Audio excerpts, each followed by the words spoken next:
Welcome sa Cloud B Movie Recap. Ang pelikulang ikukwento natin ngayon ay ang Minions. Halina't simulan na natin. Sa simula ng pelikula, nalaman natin na ang mga Minion ay nagmula sa tubig. May likas silang instinto na sundan ang anumang malaking bagay na nakakahuli ng kanilang pansin. Dahil sa ganitong pag-uugali, mabilis na dumami ang kanilang bilang. Isang araw, habang hinahabol ang isang malaking isda, lumitaw ang mga Minion mula sa tubig at napadpad sa lupa noong sinaunang panahon. Sinundan nila ang kanilang pinuno sa bagong lupain, ngunit agad nilang nasaksihan ang isang trahedya, nagdulot ng kamatayan ng kanilang amo nang siya ay maipit ng isang dinosoro. Dahil dito, itinuring ng mga Minion ang dinosoro bilang kanilang bagong boss. Gayunpaman, mahirap para sa kanila ang epektibong pagsisilbi sa bagong boss. Palagi silang nakakapaglikha ng problema para sa dinosoro. Sa isang malagim na araw, naging sanhi sila ng pagkahulog ng dinosoro sa isang kumukulong lava at ito'y namatay. Sa paglipas ng mga siglo, nakahanap sila ng panibagong pinuno, isang kalahating tao. Ngunit muling nabigo ang mga Minion na protektahan siya. Nang makaharap ng isang malaking oso, hindi nila nailigtas ang kanilang boss kaya't kinain siya ng oso. Muli na namang nawala ng boss ang mga Minion. Sa bawat siglo, paulit-ulit silang nakahanap ng boss at nauwi rin sa pagkawala nito. Noong madilim na panahon Dark Ages, pumili sila ng panibagong pinuno, ngunit namatay din ito dahil sa kanila, binuksan nila ang kurtina ng bintana at nasikatan ng araw ang kanilang amo. Pagkatapos ng mahabang paglalakbay, napunta ang mga Minion sa isang naibiing lugar at natuklasan ang isang kuweba. Doon sila nanirahan ng ligtas at payapa. Sa loob ng maraming taon, naglaro sila at nagtayo ng sarili nilang komunidad. Ngunit kalaunan, nawalan sila ng kasiyahan at layunin. Naramdaman nila ang isang kakulangan. Dahil dito, nagdesisyon si Kevin, isa sa mga Minion, na kumilos para sa ikabubuti ng kanyang mga kasama. Nagpasya siyang humanap ng bagong boss at dalhin ito sa kanilang grupo. Tumawag siya ng mga boluntaryo. Isang maliit na Minion na si Bob ang unang nagboluntaryo, ngunit nagduda si Kevin sa kakayahan ni Bob. Kaya pinili niya ang isa pang boluntaryo. Hindi na malaya ni Stuart, isang Minion, na siya ay lumapit din. At doon nagsimula ang paglalakbay ni na Kevin, Bob, at Stuart upang humanap ng boss para sa lahat ng Minion. Nakakita sila ng malaking barko sa tubig na ginamit nila patungo sa isang lungsod. Ito ang unang pagkakataon na kinailangang magbihis ng mga Minion. Matapos subukan ng ilang kasuotan, nagdesisyon silang isuot ang iconic nilang uniforme na naging kilalang simbolo ng mga Minion. Si Bob ay nahumaling sa pagkain, habang si Stuart ay nabighani sa gitara. Napadpad sila sa isang mall at muling nagkahiwa-hiwalay. Nang sila'y muling nagkita, gabi na. Nagdesisyon silang matulog sa mall para sa kasayahan nila. Humiga sila sa kama sa harap ng TV at isang display case. Ngunit hirap silang makakuha ng maayos na signal kaya't inayos ni Stuart ang cable. Nang makakuha na sila ng channel, lumabas ang isang palabas tungkol sa mga kontrabida. Ipinakilala roon si Scarlett na sinasabing pinakamalakas na kontrabida. Nang makita si Scarlett, naniwala ang mga Minion na siya ang boss na matagal na nilang hinahanap. Gayunpaman, ang palabas ay gaganapin sa Orlando. Kaya't sa kanilang paglalakbay patungong Orlando, nagtanong sila sa mga tao tungkol sa daan. Naghintay sila sa tabi ng daan hanggang sa may humantong sasakyan. Namangha ang pamilya sa hitsura ng mga Minion, ngunit dahil sa kanilang kakotan, isinakay nila ang tatlo. Habang nasa biyahe, nadiskubre ng mga Minion na ang pamilya ay mga magnanakaw pala na bagong nakapagnakaw ng bangko. Maya-maya, may humahabol ng mga pulis. Sa gitna ng kaguluhan, aksidenteng nahawakan ni Bob at Stuart ang isang malaking baril at hindi sinasadyang nagpaputok, tinamaan ang tangke at naging sanhi ng pagbagsak nito. Dahil dito, nabarahan ang mga sasakyan at nakatakas ang mga magnanakaw kasama ang mga Minion. Lubos ang pasasalamat ng pamilya sa mga Minion at sinabing kung wala sila, nahuli na sana sila ng mga pulis.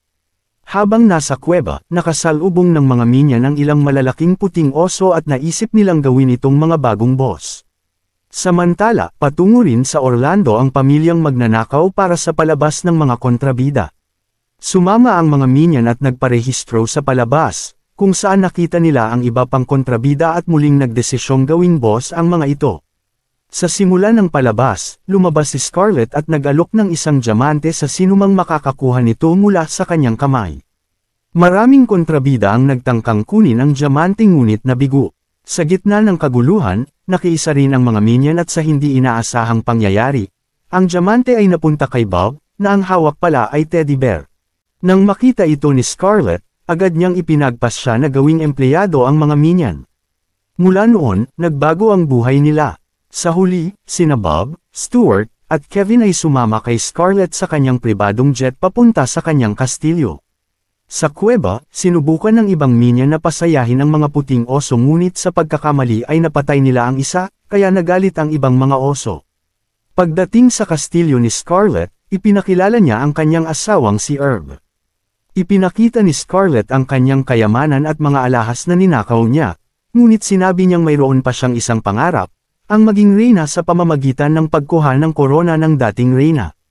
Nagbigay siya ng kondisyon, kung makuha ng mga minion ang korona, siguradong may trabaho sila.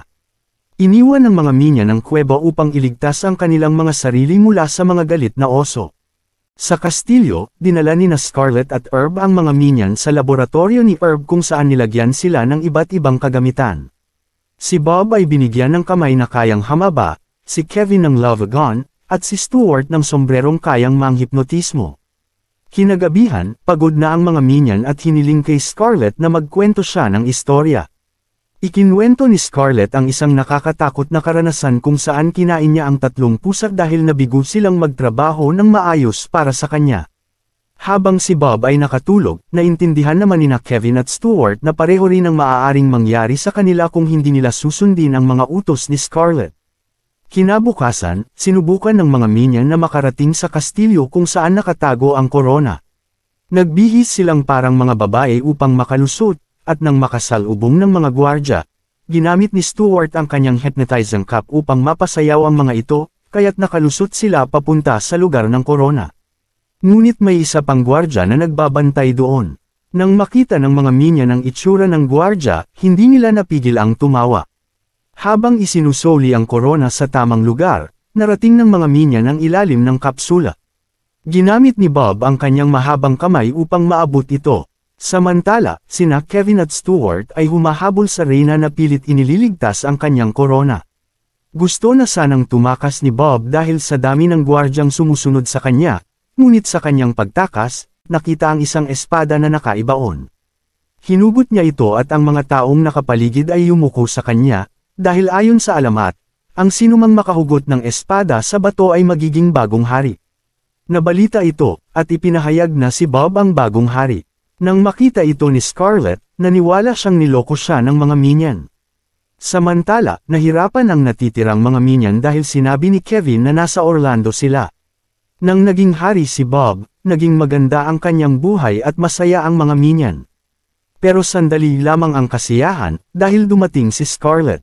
Sinubukan ng mga minion na ipaliwanag na hindi nila siya niloko, pero hindi siya nakinig.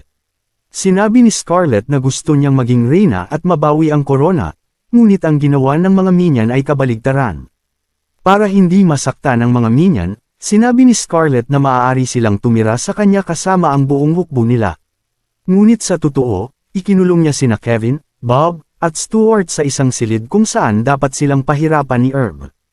Pero dahil stretchy ang mga minion, walang epekto ang pagpapahirap sa kanila. Sa halip, nag-enjoy si Herb kasama sila at kumuha ng maraming larawan. Kalaunan, nakahanap ng paraan ang isa sa mga minion upang makatakas. Samantala, abala si Scarlett sa paggawa ng bagong damit at ayos ng buhok, hindi niya alam na nakatakas na ang mga minion.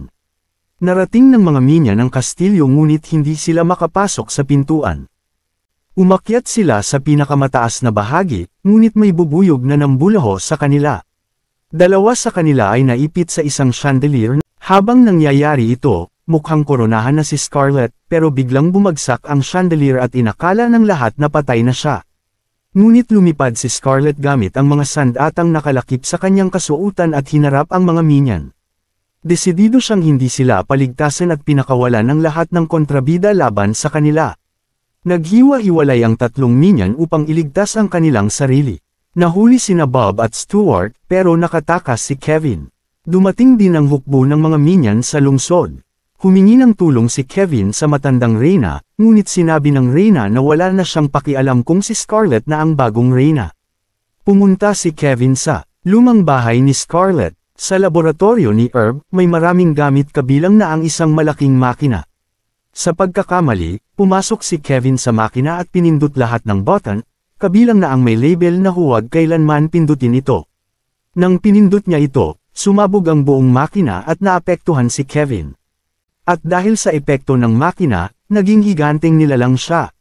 Papuntahin na sana ni Scarlet ang missile kay Bob at Stuart nang dumating si Kevin at iniligtas sila. Narinig ng iba pang minion ang boses ni Kevin at naglabasan sila. Gumawa si Scarlet ng malaking sandata at pinaputok ito kay Kevin, pero hinuli ito ni Kevin at nilunok ang missile. Akala nila'y nagpakasakripisyo si Kevin para sa kanila kaya't nalungkot sila, ngunit lumutang si Kevin gamit ang isang parachute na gawa sa kanyang damit. Kinabukasan, ibinalik sa matandang Reyna ang kanyang korona. Tinawag sina Bob, Stuart, at Kevin at binigyan ng mga gantimpala dahil iniligtas nila ang buong lungsod. Binigyan si Bob ng maliit na korona para sa kanyang teddy bear, at gitara naman ang kay Stuart dahil mahilig siyang tumugtog. Pagkatapos koronahan si Bob, si Kevin naman ang bibigyan ng regalo, ang parehong espada na nahugot mula sa bato, na ikinatuwa ng lahat. Ngunit biglang napansin ng Reyna na nawawala ang kanyang korona. Dumating sina Scarlet at Herb upang nakawin ito, pero ngayong pagkakataon, sila ay nagyelo ng isang bata na may freeze ray. Ipinakita sa post-credit scene na ang batang ito ay si Gru. Sa una, ayaw niya sa mga minion, ngunit sa huli ay unti-unting tinanggap niya sila bilang kanyang mga kasama. Dito na nagtatapos ang pelikula, salamat sa panunood hanggang sa susunod na video.